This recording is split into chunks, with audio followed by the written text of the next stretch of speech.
예, 요나서 말씀을 오늘 간단하게 보겠습니다. 요나 선지자는 전에도 한번 제가 우리 수련회, 작년 수련회, 여름 수련회 갔을 때도 요나서 가지고 말씀을 전했었는데요.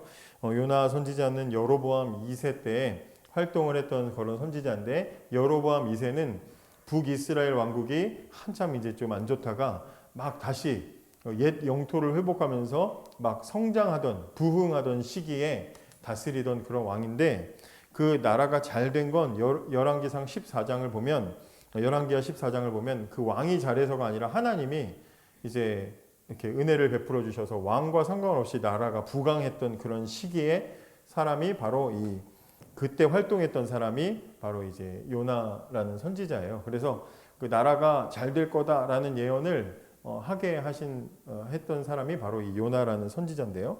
열왕기하 14장 25절에 보면 여호와께서 선지자 요나를 통하여 하신 말씀처럼 여로보암이 이스라엘 영토를 회복했다. 나라가 영토를 회복할 것이다. 예언을 그 선지자가 했다는 거죠. 다시 말하면 요나는 오늘 우리가 지금 읽은 여호와의 말씀이 아미떼의 아들 요나에게 임하니라 너는 니느웨로 가라. 이 말씀은 하나님이 요나에게 처음 하신 말씀이 아니고 두 번째 하신 말씀이라는 게 중요한 거예요. 한번 경험이 있는 사람이 하나님이 이 말 가서 전해라 했던 경험이 있다는 거예요. 만약에 여러분들이 제가 어떤 하나님의 큰 어떤 일을 예언해, 예를 들면 옛날에 김정일 죽음, 아니면 김정은이 올 12월에 죽습니다. 이거 했는데 그게 됐어. 그러면 제가 예언한 게 됐으면 그 뒤에 여러분들이 저를 어떻게 보겠습니까? 목사님한테 이번에 시험 될래나 떨어질래나 붙을래나 면접 잘 될래나 저한테 물어보러 오겠죠? 네, 점 보러 오겠죠, 저한테. 그런 어떤 경험이 있는 사람, 하나님의 큰 일을 경험하고 나라의 회복을 예언했는데 그게 이루어졌던 사람, 그런 사람인데 시간이 지나서 하나님은 다시 요나를 오늘 부르셨다는 거예요. 이 베테랑 선지자에게 하나님 말씀하신 것은 세 가지였습니다. 첫째, 일어나라. 둘째, 저 큰 성읍 니느웨로 가라. 세 번째는 그들의 악독이 하나님에게 상달됐다는 것을 전해라. 이 세 가지를 하나님이 하셨습니다. 그래서 이 속에서 오늘 하나님이 요나를 부르신 이야기 속에서 우리 하나님은 어떠한 분이신지 우리가 한번 살펴보려고 합니다. 첫째로 하나님은 요나에게 일어나라 이렇게 말씀하셨어요. 일어나라. 아까 말씀드린 대로 요나는 초짜가 아니에요. 경험이 있는 사람입니다. 나라의 회복을 예언했고 그 회복이 요나가 대표로 예언했는데 그 회복이 이루어졌어요. 알만한 사람은 다 아는 그런 대단한 하나님의 쓰임을 받은 사람이다 이 말이죠. 그런데 그런 경험이 있는 사람에게 하나님께서는 다시 부르셔서 요나야, 내가 이번에 니느웨에 가서 좀 하나님 내 말을 좀 전하게 하려고 하는데 너 알지? 해봤지? 너 아니까 너 가서 네가 알아서 해라. 하나님은 그렇게 말씀하지 않으신다는 거죠. 여러분, 아무리 경험이 많고 능력이 있고 이전에 대단한 어떤 하나님의 영광스러운 일들을 경험했다고 해도 하나님의 일은 절대로 전문가라서 하는 게 아니라는 거예요. 누구든지 하나님이 일으켜 세운 사람이 하나님의 일을 할 수 있습니다. 하나님이 정하신 때에 하나님이 부르시고 하나님이 일어나라 하신 사람이 하나님의 일을 하는 것이지 아무나 하는 게 아니라는 겁니다. 세상에서는 전문가, 경험이 많다, 해봤다 이러면 거기에 껌뻑 죽죠.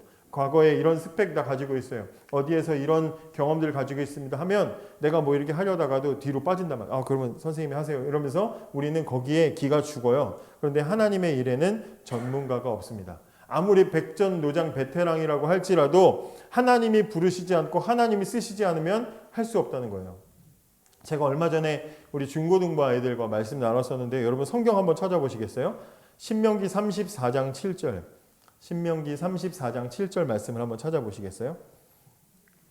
신명기 34장에는 모세가 이스라엘 백성들과 함께 이집트에서 나와서 40년 동안 사막 광야를 다니면서 이스라엘 백성들을 이끌어 가다가 이제 하나님이 약속하신 가나안 땅으로 이제 들어가기 바로 직전이에요. 그 가나안 땅 들어가려고 지난 40년 고생을 했어요. 근데 가나안 땅에 들어가기 직전에 하나님이 모세야, 너는 여기까지. 이제는 너의 후계자인 여호수아가 끌고 갈 거다. 너는 여기까지. 멈출 때 하시는 거예요. 하나님 멈추게 하셨어요. 34장 7절 같이 읽어볼게요. 시작. 모세가 죽을 때 나이 120세였으나 그의 눈이 흐리지 아니하였고 기력이 쇠하지 아니하였더라. 모세는 120세에 죽습니다. 자신의 사명, 이스라엘 백성들을 광야까지, 가나안 땅 앞에까지 이끌어 나가는 사명을 감당했어요. 그래서 모세는 120세 되면 죽습니다. 우리가 보통 사람이 죽을 때 아이고 저 어르신이 이제 기력이 없으시네, 기운이 없으시네, 이제 뭐 곡기를 이제 음식 못 드시고 곡기를 끊으셨네. 그럼 이제 돌아가신다 그러거든요. 어르신이 돌아가실 때 그렇게 본단 말이죠. 우리는 기력이 쇠하면 죽는다, 사람은 기운이 떨어지면 죽는다, 그렇게 보는데 오늘 성경에 모세는 기력이 쇠하지 않았는데 죽었다고 말하고 있어요. 무슨 얘기하고 싶은 거예요? 사람은 기운이 떨어져서 죽는 게 아니라 하나님이 정하신 때에 죽는 거예요. 그 얘기를 하는 거죠.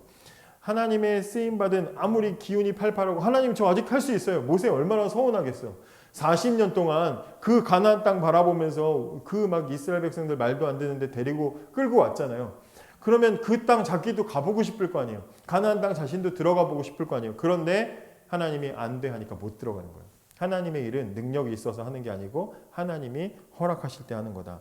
일어나라, 하나님이 일으켜 세우셨기 때문에 요나는 하나님의 일을 할 수 있었던 겁니다. 두 번째로 하나님은 니느웨를 어떻게 말해요? 저 큰 성읍이라고 말해요. 저 큰 성읍. 그냥 니느웨로 가라 그러지 않으시고 저 큰 성 니느웨로 가라. 당시에 이 니느웨는요, 아시리아의 그 수도예요. 그래서 당시에 굉장히 강대국이고 실제로 이 북이스라엘은 아수르에 의해서 멸망을 해요.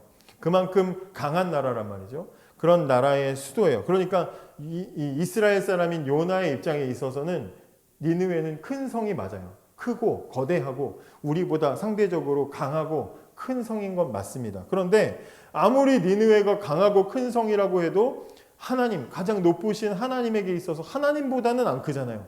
하나님보다는 별거 아니란 말이죠. 그런데 하나님은 마치 요나가 바라보는 것처럼 하나님은 저 큰 성읍 니느웨로 가라 그래요. 무슨 말 하고 싶으신 거죠? 요나의 입장을 이해하신다는 거죠. 그 어렵고 그 두렵고 당시의 강대국인 악한 자들로 가득한, 어쩌면 겁이 두려울 수 있는 그 요나의 마음을 이해하시면서 네가 보기에 저 큰 성, 너가 어렵고 너에게 힘든 걸 내가 알아 하시면서 하나님이 저 큰 성 니느웨로 가라. 너의 부담을 내가 알고 있다. 하나님은 지금 그렇게 요나의 마음을 이해하시면서 말씀해주고 계시는 거죠. 여러분, 하나님은 우리의 마음을 다 아십니다. 우리의 마음을 아시고 우리의 연약함을 아시고 우리가 무엇을 두려워하는지, 우리가 무엇에 약한지 하나님도 다 아신다는 거죠. 그래서 우리의 마음을 충분히 이해하셔요. 하나님이 내 마음을 몰라준다? 그렇지 않아요. 하나님은 우리를 충분히 아시고 이해하시고 우리를 이끌어 가신다는 겁니다. 그래서 창세기 31장에도 보면 야곱이 삼촌 라반의 집에서 막 고생을 하면서 나중에 내 집은 언제 세우냐고 막 그렇게 불평불만을 쏟아내잖아요. 그때 나중에 알고 봤더니 하나님이 라반의 집에서 당하는 고통을 하나님은 다 아시고 계시다라고 그렇게 말씀을 하시죠. 우리의 인생의 질고를 다 하나님은 아시고 계시다. 그래서 예수 믿고 사는 거, 여러분 이 시간에 이렇게 시간 쪼개가지고 여기 나와서 피곤한데 앉아가지고 예배드리고 또 주일학교 봉사하고 이것저것 봉사하는 친구들은 굉장히 지금 피곤하고 사실 눈꺼풀도 굉장히 무겁고 그럴 수 있어요. 그죠? 별거 다 하잖아요. 성탄절 막 애들도 막 가르쳐야 되고 또 이번엔 뭐 순장들이 막 우리끼리 또 청년부도 뭐 하자고 그러고 힘들어 죽겠어요. 그죠? 근데 그런 상황에 우리가 어렵고 또 시간을 쪼개서 우리가 예수 믿고 바쁘게 살아감 속에서도 하나님 우리가 붙잡고 살아가려고 하는 그 모든 힘든 것들을 주님이 다 아시고 계시다. 하나님은 다 아신다라는 겁니다. 그런 하나님을 우리가 믿고 살아가는 거죠. 또 본문을 통해서 우리가 알 수 있는 게 뭡니까? 하나님에게는 선과 악의 기준이 있다는 것을 압니다. 세상의 다른 종교, 다른 신들은 그 신이 무엇을 원하는지 우리가 잘 몰라요. 그런데 하나님은 명확하게 우리에게 무엇을 원하시는지를 명확하게 우리에게 말씀해 주십니다. 하나님 뭐라 그래요? 2절에 너는 일어나 저 큰 성읍 니느웨로 가서 그것을 향해서 뭐라고 외치래요? 그들의 악독이 내 앞에 상달되었다. 내 앞에 상달되었다. 이렇게 얘기해요. 성경은 세상이 창조될 때부터 하나님에게는 선과 악의 기준이 있으시다. 이렇게 말씀하셨죠. 그래서 하나님 말씀하신 대로 되는 것이 선한 것이고 하나님 말씀하신 대로 가지 않는 것을 하나님은 악하다고 이미 세상을 만드실 때 하나님은 정하셨어요. 그게 절대적인 권위와 가치를 가지고 있는 거죠. 기준이란 말이죠. 그 모든 것 아래서 이 세상이 형성이 되는 건데, 문제는 뭐냐면 요즘 우리가 살아가는 세상은 그런 절대적인 기준과 가치를 거부하고 이제는 폭력적으로 그 절대적인 것들을 다 파괴하는 시대를 살아가고 있다는 거죠. 성과 가정과 세상의 크고 작은 모든 질서들을 다 바꾸려는 소위 포스트 모더니즘이라고 하는 그런 어떤 시대가 열리면서 탈권위, 탈절대성 이런 것들을 주장하면서 내 입장에서 이게 옳으면 이건 옳은 거야.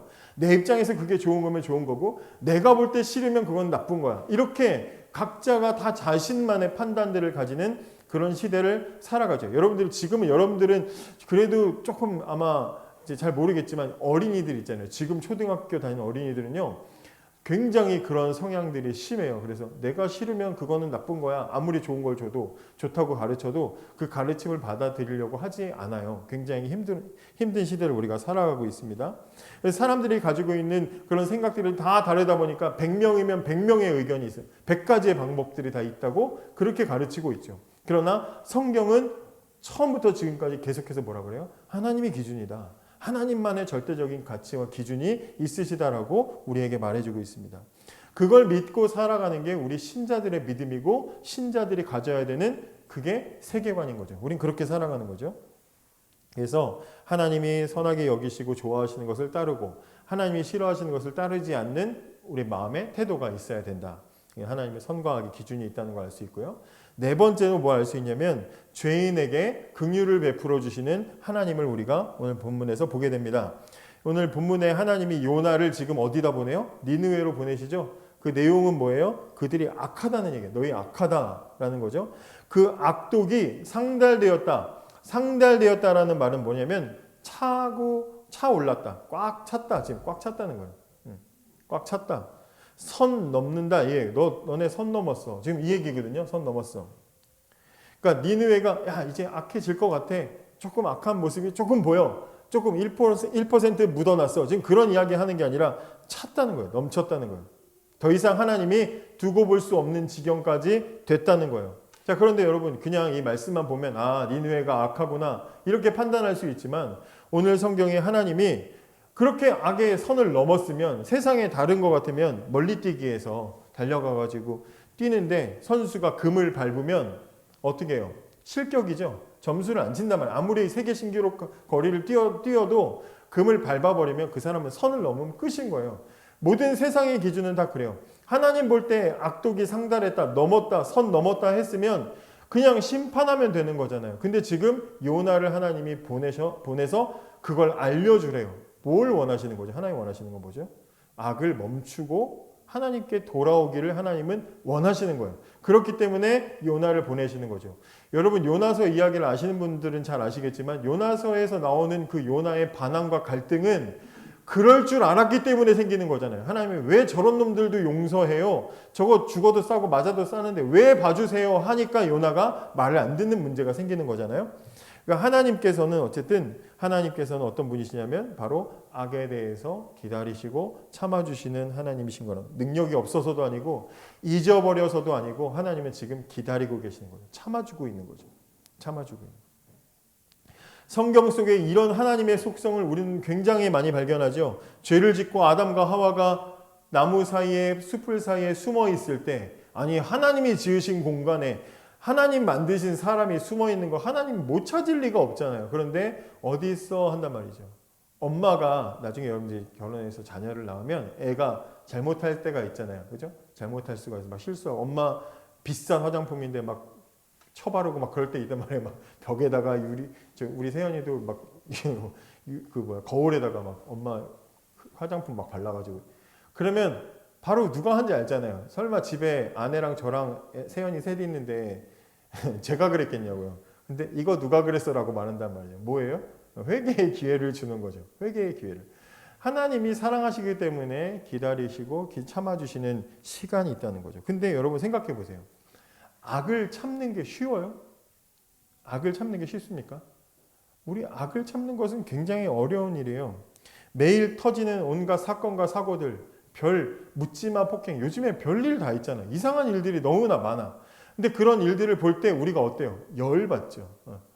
제가 그런 거 보면서 막 열받아 하면 아빠는 왜 자꾸 그런 것만 찾아서 봐? 애들이 그래요. 뭐 열받지 말고 딴 거 붙이. 예능 보라고 막 그래요. 뉴스를 보고 악한, 정말 뭐 사람들에게 끔찍한 짓을 저지르는 사람들의 이야기를 뭐 그런 프로그램이나 이런 거에서 소개할 때 자세하게 소개하면 소개할수록 보는 우리가 어때요? 못 견뎌 하죠. 속상하고 또 뭐 우리가 어떤 알만한 사람들, 우리가 가까이 접하고 대하는 사람들과 비슷한 부류에 있는 사람들에게 그런 일들을 당했을 때, 뭐 어린아이가 당하거나 아니면 친구, 우리 가족과 같은 사람들이 그런 일 당했을 때 우리는 더 분노하죠. 하나님이 창조하신 사람 안의 정의감도 그 정도 사건들을 견딜 수가 없어 하는데, 우리를 창조하신, 의를 창조하시고 정의를 창조하신 가장 정의로우신 하나님께서 우리의 악을 참고 기다리시는 것이 쉽겠냐고요. 절대로 쉽지 않은 일이죠. 그런데 하나님은 우리의 악을 참아주고 계셔요. 오직 무엇 때문에요? 악해도 돼서 그게 아니라 돌아오기를 기다리고 계신다는 거죠.